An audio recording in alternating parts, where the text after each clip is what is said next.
Welcome to the Black Bibliophile Podcast. The Black Bibliophile is a podcast where I, Jazz, read and talk about popular and little-known books, comics, zines, and authors. To quote Haruki Murakami, "If you only read the books that everyone else is reading, you can only think what everyone else is thinking." And with that, let's start the show. Welcome back to the Black Bibliophile.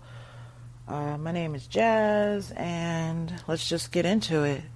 This week is just a continuation of last week's episode, so if you haven't listened to that, go ahead and go on back and listen to that.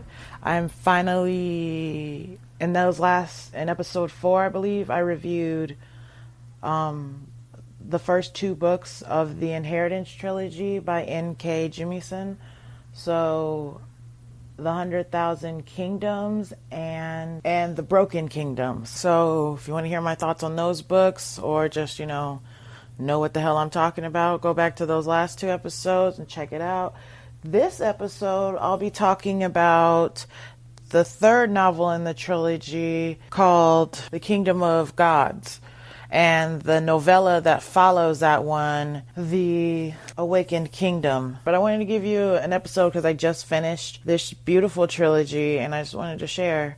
So let's start with The Kingdom of Gods, which this book takes place first book is The 100,000 Kingdoms, and the next book, The Broken Kingdoms, takes place 10 years after the events of the first book.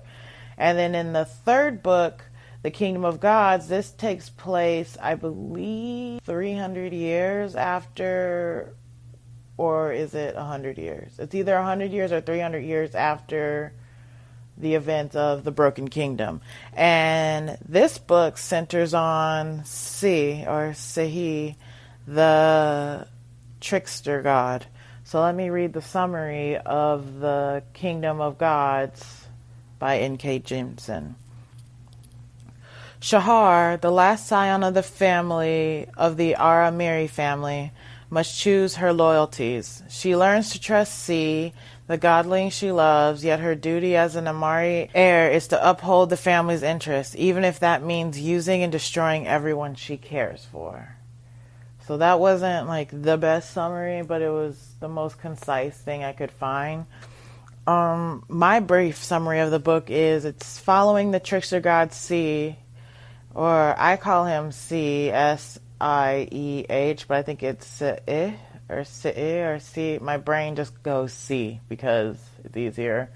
Until I hear it verbally pronounced by the author, that's what it is for me. So we're just going to call him C. It follows him, and he has this great longing. You can tell throughout the other books that he was a lonely god, that he was always following Yene in the first book, trying to get her to cuddle with him or play with him. He didn't like being alone. He would try to be near his siblings most of the time. And this book kind of picks up where that character leaves off on his loneliness, how he views the 3 and how he wants something like that, a relationship like that, so he doesn't have to be alone. He doesn't like being alone. So he goes off to the mortal realm when he sees that Yene and Timpas are reuniting and, are being together. And he realized there's no room for him with the Yene, Timpas, and Nahadath with his parents.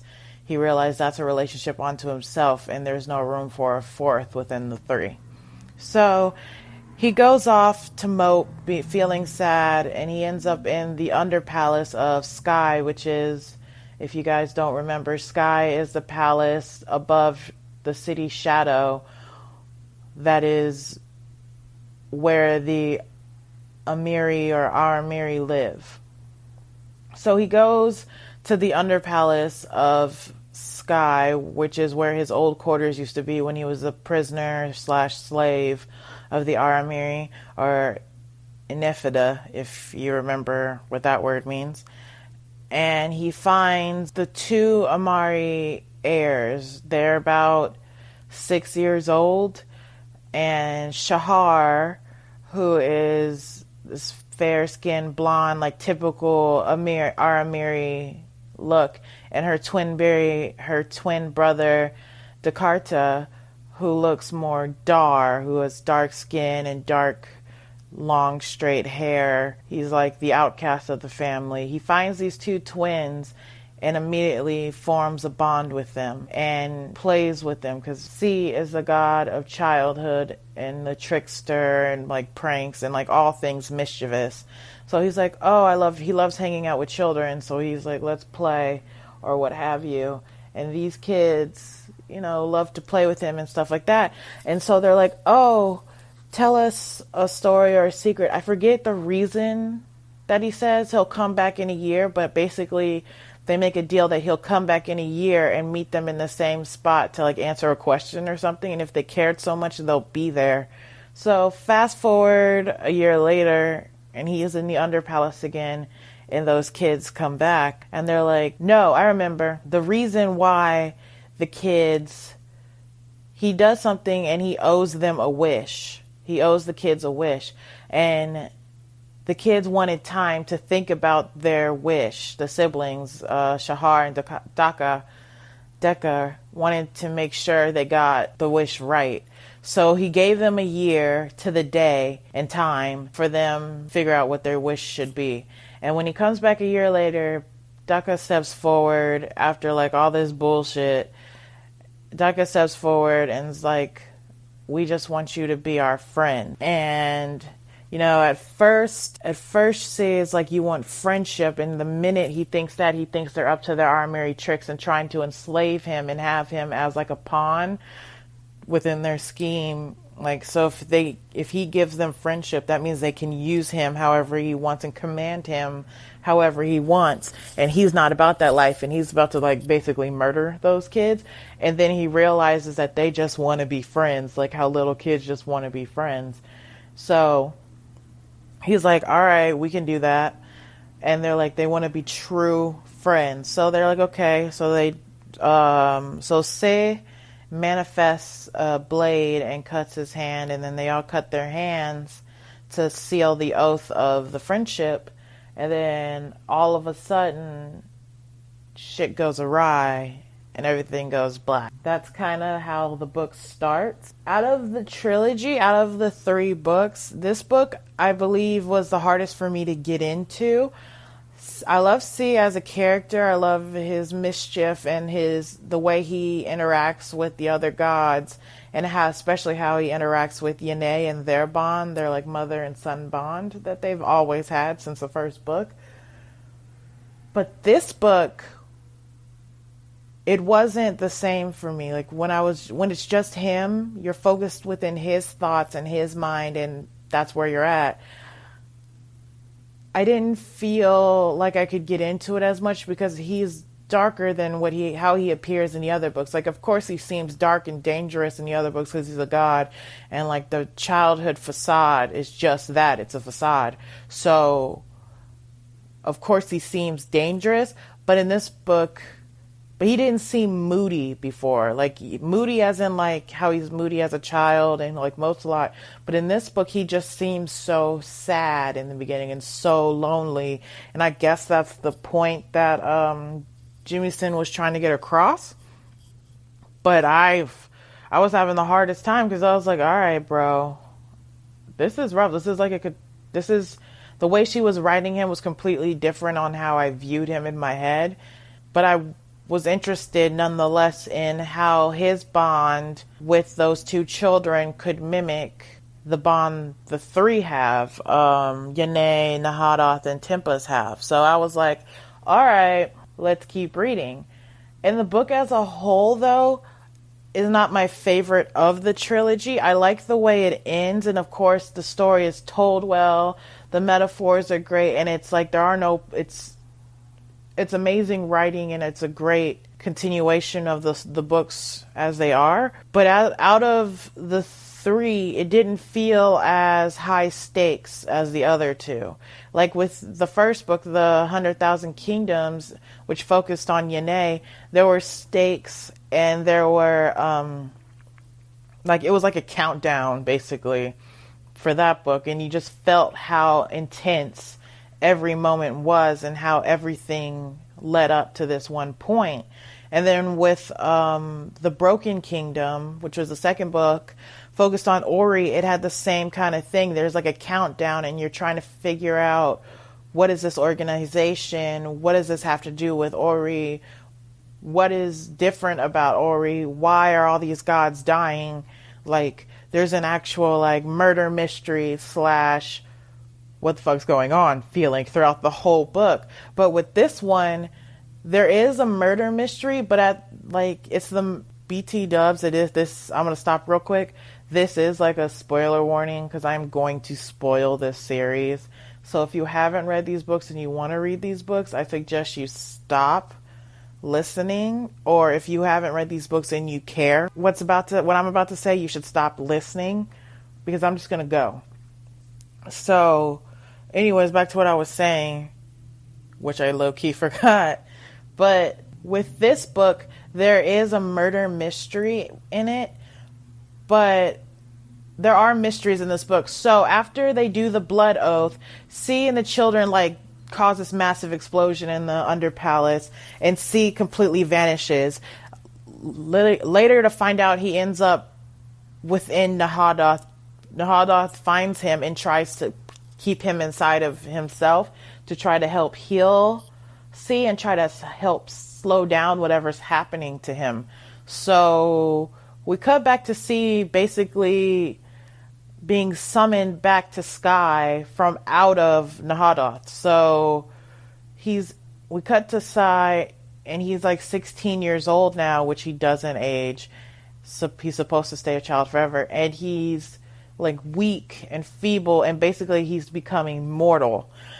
And that's the main mystery of the first half of the book, is like, how did he become mortal? Why has he become mortal? Also, why did this happen when he touched those two children? Like, what is the link? WTF, what's going on? It's basically the whole part of the book. You're just trying to figure out what happened to C and why is he slowly turning mortal? And why can't the gods, the three, save him? Because Yene, the goddess of life and death, she can't do anything. Nahadoth can't do anything. And you eventually find out towards like the third act of the book that Timpa, I like to call him Timpas, like a whatever. Timpa, he can't do anything because there's nothing wrong with him. But there is something wrong with him because he's dying, basically. And he's dying faster than normal. But we'll get back to that. So there's that. So he's living in Sky now, trying to figure out what's going on with his body. And Shahar is there. Her mother, the Amari head, decides, hey, you're going to be stuck with him and do whatever he wants or what have you. So basically, somebody starts killing off all the full-blooded Amari with these crazy mask things that basically make them like disintegrate into jelly mush. It's gross. That's also the murder mystery. There's like mysteries on mysteries on mysteries in this book, which is interesting because you want to know why C is dying. You want to know why the Aramiri are being murdered, and then later you want to know why the Arms of Night, which is an organization ran by Ahad, which is full of godlings, to figure out also what's going on in the High North and why that is affecting everything in the mortal realm, and how basically all this political strife could be an end of the world or cause chaos and war. So like there's a lot going on in the books, which I'm super into, especially like going on in this. But really in the Kingdom of the Gods, it just feels not empty, but empty. Because yes, we're following C, and yes, we're like connecting all the dots and meeting characters that were mentioned in the old books, or like characters you love. You're still engrossed in the world, and the world is still beautiful. But at the same time, the story itself feels like it's lacking something. Because this book took me the longest to read. The other ones, I breezed through in like 1 or 2 days. This one took me like I want to say a week and a half to get through, just because I had to keep putting it down because it didn't hold. There's certain parts that didn't hold my interest. There were parts that were dragging on. The relationship between C, Shahar, and Decca is extremely interesting, and I like the comparison that they have immediately with the three, Yane, Naha, and Tempest. I like the comparison of three. The number 3 shows up 1,000 times in this book. The life and death and the cyclical nature of everything and the significance and the metaphors on metaphors on metaphors in this book are dope. N.K. Jemisin is great at that. All the layers.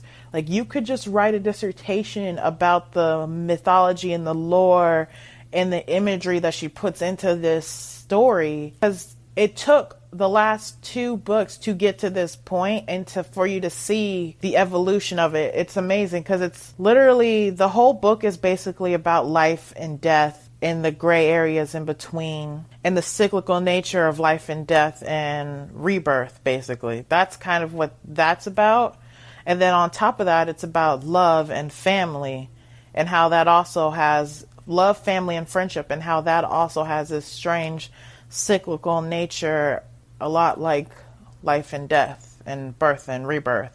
It's a strange cyclical nature where it's like you'll be mad at somebody but you still love them, or you'll be friends with somebody but you'll be mad at them, but then in the end you still love them and you still want to be friends. Like, it's just this huge circle of how you can't keep being mad, and basically how love transcends death, if that makes sense. You gotta read it. Either way, The Broken Kingdoms was, I think, my favorite book out of the trilogy, the second book, because I love Ori. It was funnier to me. It was a little more lighthearted, and it just felt warmer. Whereas this one is warm and cozy, but it just feels like it's more of a message than it is a story. Like, it's a great wrapping up of the whole trilogy, and it is an amazing ending to an amazing story. But at the same time, I just feel like the metaphors and the imagery and all that weighed down the actual story and the characters. And that's not even saying that the characters were bad. I just feel like the metaphors were what was important. The characters were important, but they were more like props in the imagery, if that makes sense. The story is beautiful. The characters are well developed, funny at times, and nuanced. And N.K. Jemisin's writing is amazing. It's like trying to critique something that's perfect. Now you're just nitpicking. It's like how my mom used to tell me her friends would always make fun of, this is like a side thing, her friends would always make fun of her because she's like, oh, Vanessa Williams is gorgeous, blah blah blah, but then there's always that hating ass girl in the corner was like, well, she got ugly knees. Like, if that's the only thing you can call out on Vanessa Williams, that she got ugly knees, then you just like bitter. So I'm basically nitpicking at something that's pretty much great. Like, it's a great book and it's amazing characters and it's a great read. I just feel like it got a little weighted down by the metaphors, but that's just like saying Vanessa Williams has ugly knees. You know what I mean? So we'll take a break right now and we'll come back and talk about the novella, The Awakened Kingdom.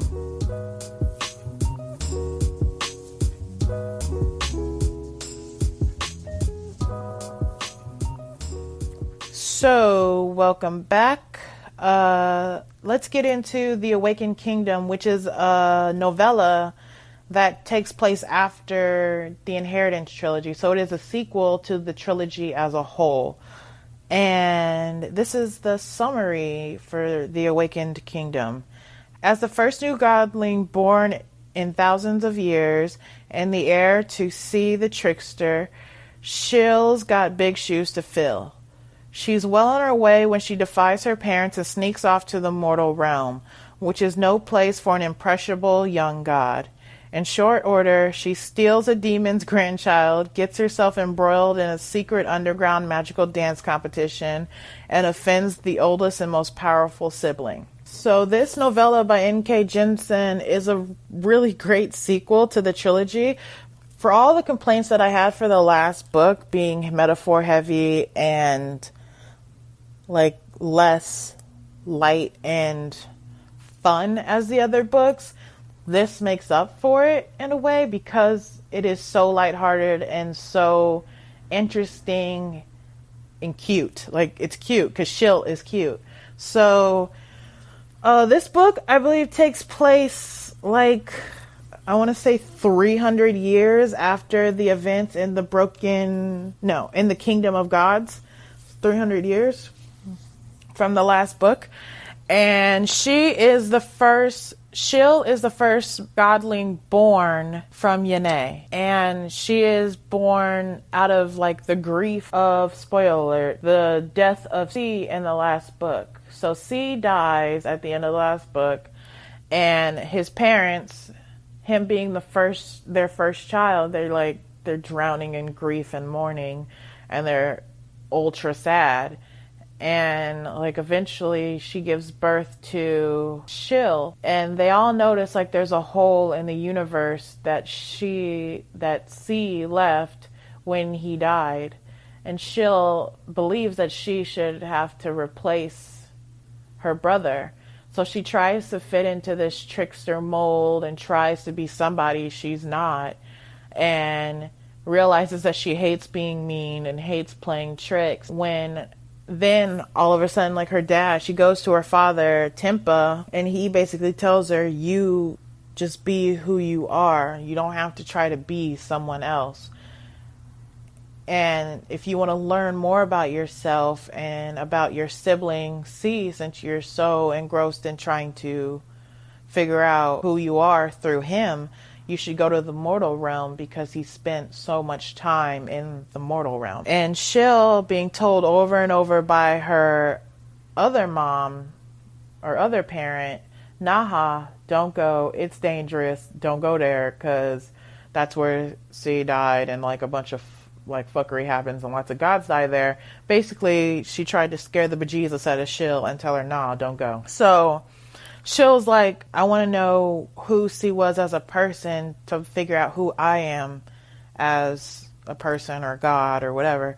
So she's like, fuck that, I'ma go. And the minute she lands in the mortal realm, she doesn't realize how her voice works. She's like a brand new god, like fresh. She's about like a week old at this point when she gets to the mortal realm. And the first person she sees, she says hello, and immediately destroys the whole city and flattens everybody and kills them all, because she doesn't say it in a mortal voice. She says it in her god's voice and God speak, which you're not supposed to speak in the mortal realm because the implications could be as drastic as destroying a whole city.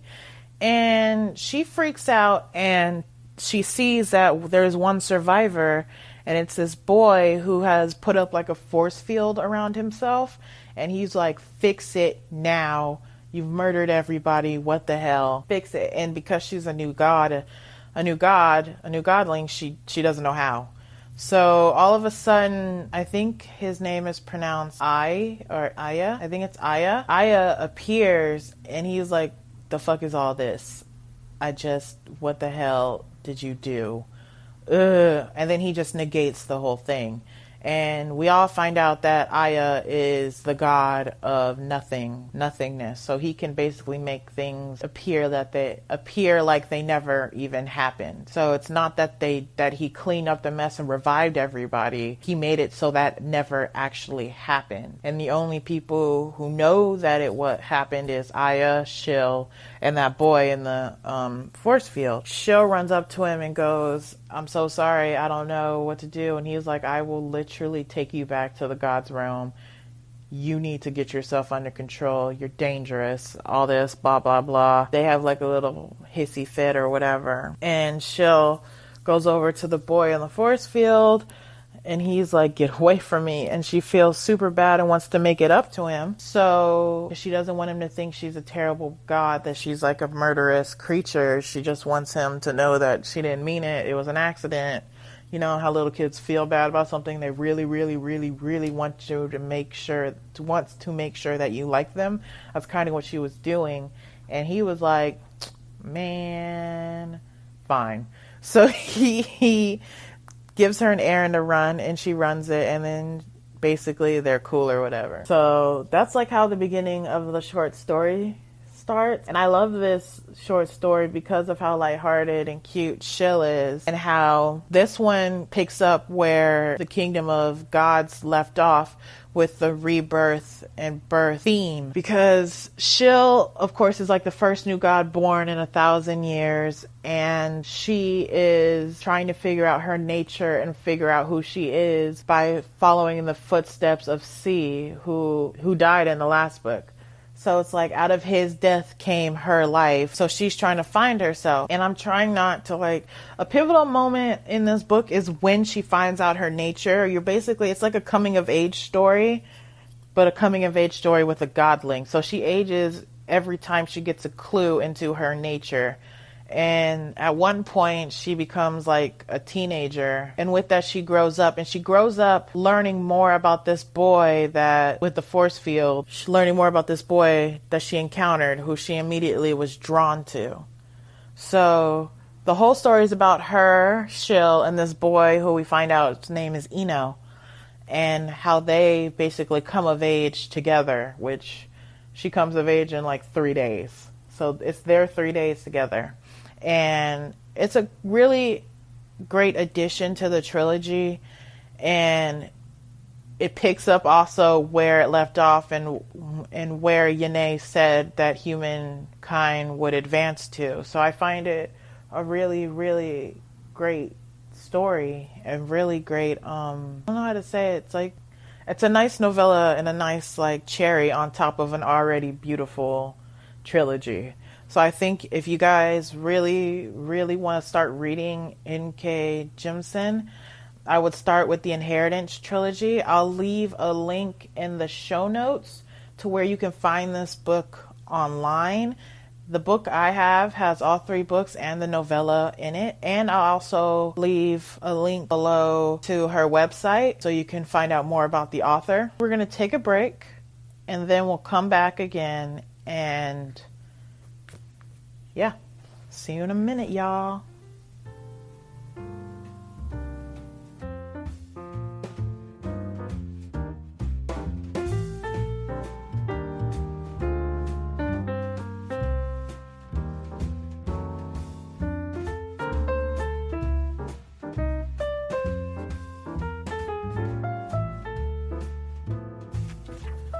Okay, so I wanted to start doing this thing. I don't know if you guys are going to be into it, but I wanted to do this thing where I actually read the first chapter or a section out of the books I review towards the end of every episode. I just wanted to know if you guys think it was cool, because I was thinking I would do that with every book. So I would review the book, right? And then at the end of the episode, I would read the first either a couple of pages or the first chapter of the book, so you can see if you're into it or not. It's like a quick little snippet, a sample for you guys.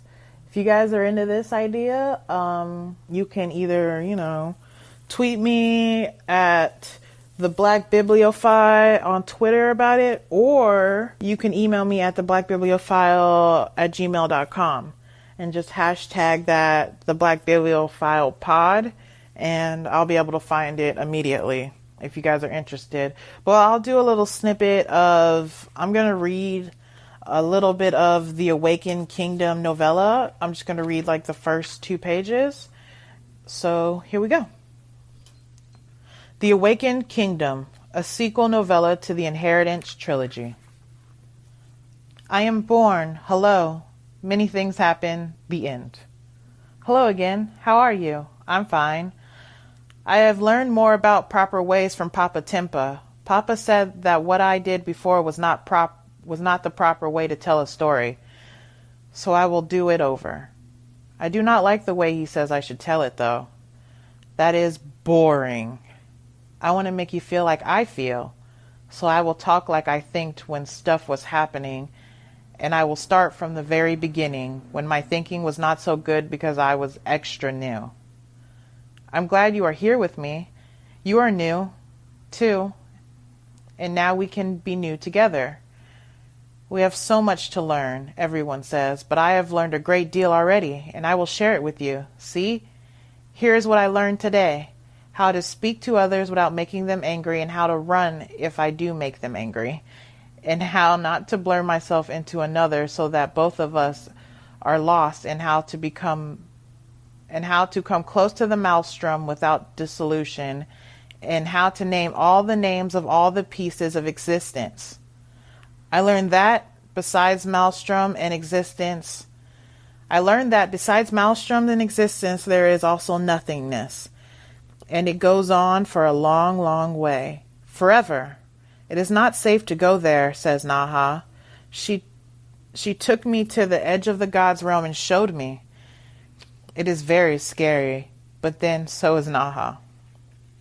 Do you know Naha and Papa Tempa and Mama Yane? You should know them. They encompass all of the fullness of the existence that the soul can grasp. I will take you to meet them. They will like you. You'll see.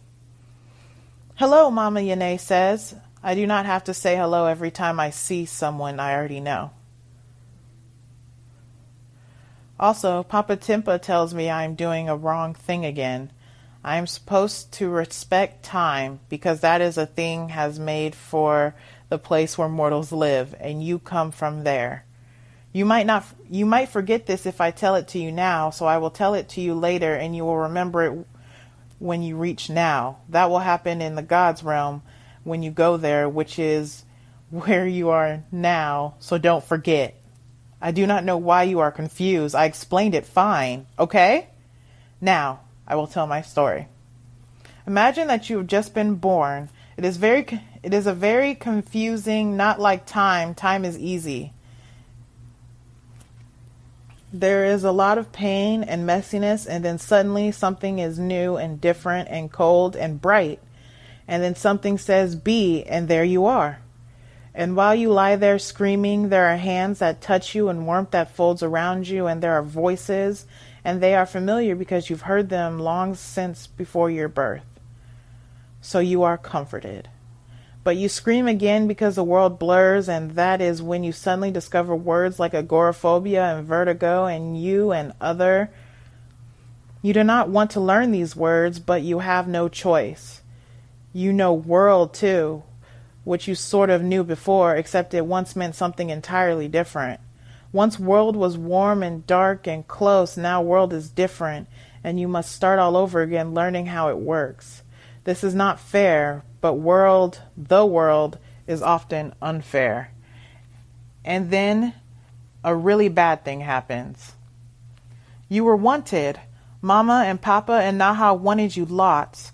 You know this, and you know there is a space carved into existence which is shaped like a godling, and that godling is supposed to be you. The hole was left when biggest sibling went away. By what I mean, he died. His name was C. Now imagine you were supposed to be C. Well, not really. C is dead, but you were made to fill the hole he left behind, to be the trickster and the wind, mischief and cruelty, the cat and the boy, the cranky old man. Imagine the three have shaped you so carefully to match the whole. You will be different from C that was, but you will be important in the same way. You will be powerful in the same way.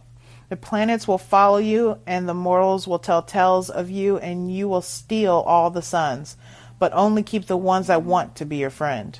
Without a trickster, the universe will not end, but it will be a much duller place. But when you are born, things are different, wrong. You do not feel quite of caprice and wind and madness.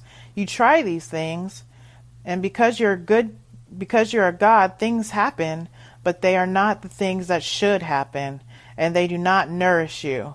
They do not inform you. You are something steadier than caprice, heavier than wind, and when you curl yourself into various shapes, it is womanness that calls to you, except when you make shapes that do not have womanness, like amoebas. I like being an amoeba. Gurgle, gurgle, slop, clomp. You are what your parents want you to be. You are not what you want to be because you love them, your parents, and you want to make them happy, and you just can't. In fact, now you have no idea what you should be. Instead, you are incomplete. It is very sad. I was very sad. But then something changed and I got mad because it was so unfair. I did everything right. I was born in everything. Life should have been perfect for me. And suddenly it was not. And everything was just awful. So I went around for a while, mad. I made hills and kicked them and did not feel any better, so I let them fade away. I asked Mama to help me make some life to kick it instead. She looked at me in a scary way and said that life was not mine to play with. She gave me some knowledge to study, though, and that made me bigger, which is why I'm not talking in quite so many explanations now. But once I had learned it, I was bored again and mad again, so I went off looking for something else to do. I talked to some siblings. Some of them did not want to talk to me, but others did. One, called the Dreamer, told me that he had not been able to find himself for a long, long time, so long that he gave up trying and thought it would never happen, and resolved to just be sad and empty forever. But then it happened. It will happen, he said, which made me feel better. I asked him how he made himself less empty during that long time, and he said he had filled the emptiness with other people's love for a little while, but without the love of the self, others' love will never be enough. I didn't understand that part, so I just nodded and went away. Then I tried to talk to Spider Mini-Sighted, and she just laughed and threw webs around me and talked gibberish, and I almost died. I went away before I could. I don't think I like her much. Then I talked to Rao the dragon, which was hard because all it does is spit fire and roar, so I tried spitting fire and roaring along with it, and it didn't spit fire at me, so I guess that was okay. When I was done, I felt even more better, but I was still mad. So finally I went to the wall of torn stars, which is at the edge of the maelstrom, and just sat there and felt bad for a while. And I thought, this is so unfair. I should be C. And then I thought, why can't I be C? And then I thought, maybe I can make me be C. Oh. There isn't any rule against it. It's what the three wanted, and it's important to obey them, isn't it? Nobody said I couldn't. So I went back to Spider, and I played a trick. I tied her round to Rao the dragons and ran away before either of them could see what I'd done. They started fighting, and I tried to laugh at them and to feel proud of what I had done because it was a good mischief. And that's what C would have done, except it wasn't funny.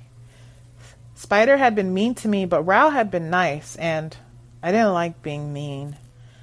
I decided maybe I was doing mischief wrong. I tried again, this time sneaking into Elhodi's infinite garden and switching things around so they bloomed out of season and grew next to things that would eat them and making all the flowers be polka dotted. And then I waited nearby to see what would happen when Elhodi found out. I thought he would get angry, and then I would laugh, and it would be okay because I hadn't met Elhodi at all, and he hadn't been either mean or nice. But when Elhodi came in, he started to cry. Really? I felt bad then. I realized his garden had been beautiful, and I'd made it ugly, and being mischievous wasn't any fun at all. I came out of hiding and said I was sorry. He let me help him put everything back, which made us both feel better. Then he said, why? Or rather, he rustled a little because Elhodi only speaks in plant. But I figured it out. I thought I could make me be C, I said. This is what he would do, isn't it? Elhodi just stared at me for a moment, then shook his head in a bobbing, windblown sort of way. Then he touched me and took me back to the center of God's realm, where the three were just finishing whatever they had been doing before. When he spoke to them and left me there, I thought I would be in trouble, so I stood before them and bowed my head and waited to be punished for being bad. They sort of looked at each other, and then all of them sighed, And then Naha and Yene vanished, and Intempus took my hand and sat me down. You do not understand your purpose, he said, which I thought was silly because, duh, I knew that. It was kind of the whole point. He shook his head. Not nature, purpose. Why, not what? You misunderstand the reason for your creation. I frowned. To be C, I said. I mean, to be what he was. No. Now I was very confused. Why did you make me then? To live. I was even more confused. I'm alive, but I'm not what you want me to be. There is nothing that we want you to be besides yourself. You are everything we desired of you. I really, really, really didn't understand. So I shut up and tried to think about it, and I still didn't understand. And Tempest sighed and conjured an image of C in his favorite mortal shape, a tiny mammalian wavering a little between big-headed boy and spindly old man and sleek black cat. Shapes, plural. I had heard that mortals did not blur themselves the way we did. As to emphasize this, Tempa fixed the image on the boy, who stared back at us with Yene's lively, deadly eyes. And because this was a Tempest and he liked to be precise, I did more than see. I felt him, as he must have seemed to everyone who met him in life. There was so much of him. He had been nothing like I thought. His soul was so heavy that everything was pulled toward him. Everyone thought about him. Even every event involved him. Every event involved him to at least a tiny degree. Wow, he didn't even feel like a godling at all. I got really ashamed then, because that was when I knew I hadn't done my tricks wrong. I just wasn't enough to do them right. What you detect in us is something called grief, Atempus said, speaking very softly for a moment. That is a wound left behind when something integral to the self is taken away. I gasped, finally understanding. The hole! I didn't fit it. Atempus is good at words, and he knew what I meant even if I didn't know how to say it right. It is a kind of void, yes. No one can fit the one left behind by a specific soul, however. Such a void is unique. So I wasn't even supposed to try to fit it, I fidgeted. Wounds get better. What makes grief get better? Nothing.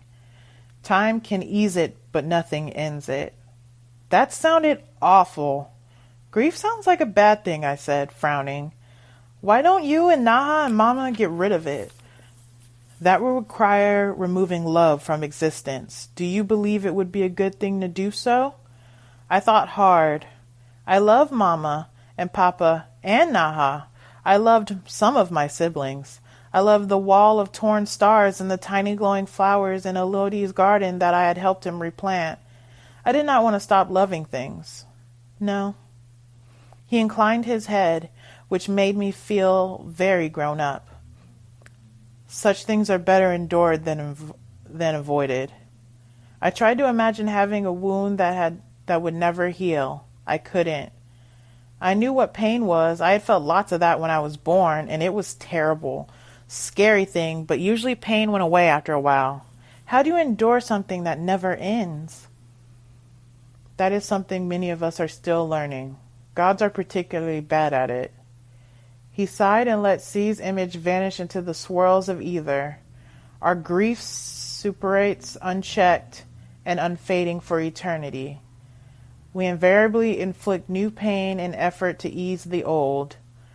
That tendency has caused so much harm to existence that we now understand we can no longer afford to indulge it. Oh, what do you do instead? He conjured another image, a planet, smaller than most, wet, green with life.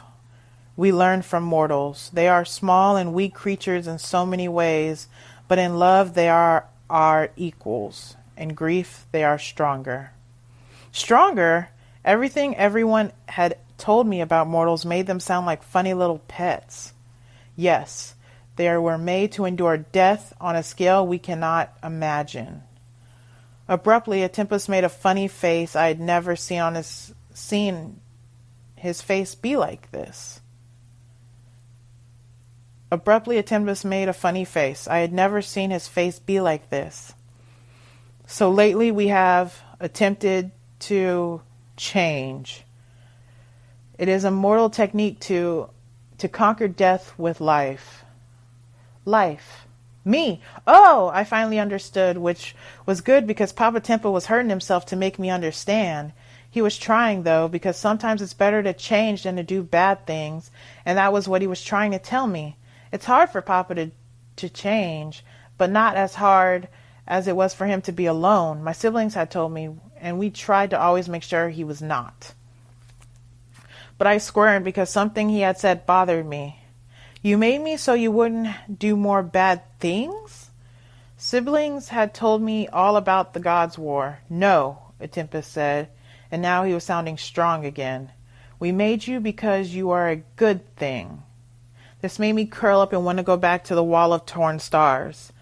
I don't know what that means, though. He inclined his head. Your confusion and frustration are normal. This is a part of life. Well, I don't like life then. Olympus' eyes sort of crinkled and his mouth sort of curved, and he touched me for a moment, all proud, warm, and firm. Don't let your mother hear you say that, he considered, or Nahadov if she's bored. Then he pulled away and gathered himself to leave. I jumped up. Wait, Papa! If there was a proper way to be alive, he would know how to get started at least. I don't know what to do next. He paused, considering, and then he lowered his sun-colored gaze. Perhaps it is the right choice for you to study C's life, he said. He lived better than most of us. Abruptly, he leveled a hard look at me. Do not emulate him, however. That is easy and foolish. Learn from him, his mistakes as well as his accomplishments. Then become yourself. He went away then, and I didn't understand, but at least I felt better. That's why I like Papa Tempa best. That was an excerpt of The Awakened Kingdom by N.K. Jemisin. You can look in the show notes to find a link to where you can buy this book. You can also order it at your local bookstore. Follow me on Twitter at the Black Bibliophile. And if you want to have any conversations about this podcast, you can hashtag it the Black Bibliophile Pod. Any questions or recommendations, you can email me at the Black Bibliophile Podcast at google.com. Thank you so much for listening, and I'll see you next week with a new episode. All right. Bye-bye.